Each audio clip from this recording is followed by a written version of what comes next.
Bienvenido a nuestro estudio para hoy con el tema La caída. Que Dios te bendiga.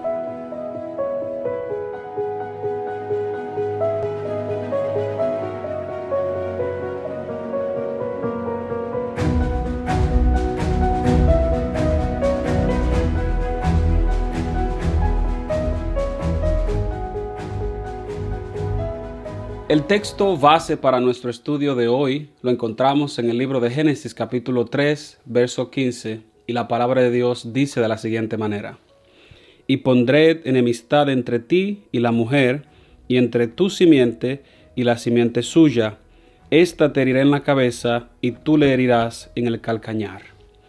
La palabra de Dios, en el relato de la creación de Génesis 1 y 2, nos dice que todo lo que Dios había hecho era bueno en gran manera.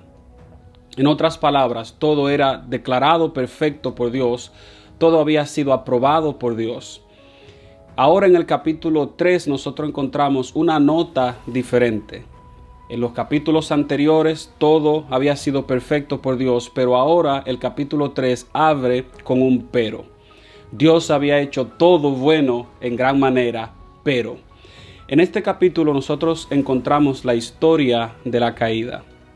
En el capítulo 2, Dios le había dado a Adán y a Eva la oportunidad de gobernar toda la creación. Dios le había dado autoridad sobre todo lo creado. Pero en el capítulo 2, verso 16, Dios le había dicho: de todos los árboles del huerto podéis comer. Pero Dios les dijo que había un árbol del cual no podían comer. Era el árbol del conocimiento del bien y del mal. La sentencia por comer de este árbol era la muerte.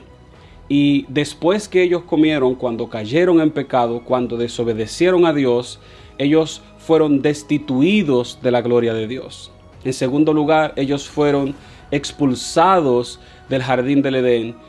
Y en tercer lugar, ellos se sintieron avergonzados de sí mismos, pues ellos ya conocían el bien y ahora, después de su desobediencia, entonces conocieron el mal y entendieron el por qué Dios le había dado la advertencia de no comer de este árbol. Es probable que en medio de tu dolor, del sufrimiento y de todo lo que pasa a tu alrededor, cuando miras y contemplas, te preguntas: ¿por qué tuvo Dios que proveer un medio que sirvió de tentación para ellos? Bueno, trataré de explicarte. En primer lugar, nosotros no somos ni tenemos la capacidad moral de juzgar a Dios. Nota que cuando Dios creó a Adán y a Eva, Dios le dio la libertad de amar a Dios o no amarlo. Dios los creó con aquello que llamamos libre albedrío. Dios le dio libertad. Pero ahora imagínate que Dios le hubiera dado libertad, pero Dios no le hubiera dado la capacidad de ellos tomar una decisión contraria a la voluntad divina. Imagínate que estás en el mundo y que tienes todo el dinero del mundo, pero estás tú solo en el mundo. ¿De qué te sirve el dinero?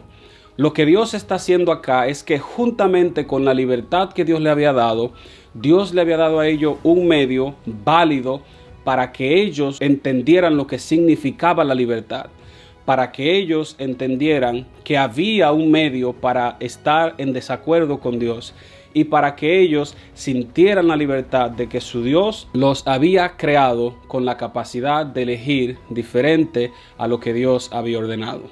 En otras palabras, Dios nos dio libertad y al mismo tiempo había un medio para nosotros estar en desacuerdo con Dios.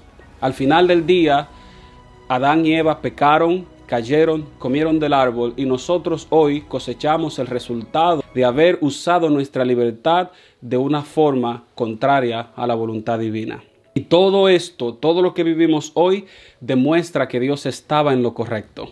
Dios nos creó libres, pero al mismo tiempo nos mostró el camino de la vida y nosotros elegimos el camino de la muerte. Sin embargo, Génesis 3.15 dice algo interesante. En Génesis 3.15 encontramos el protoevangelio.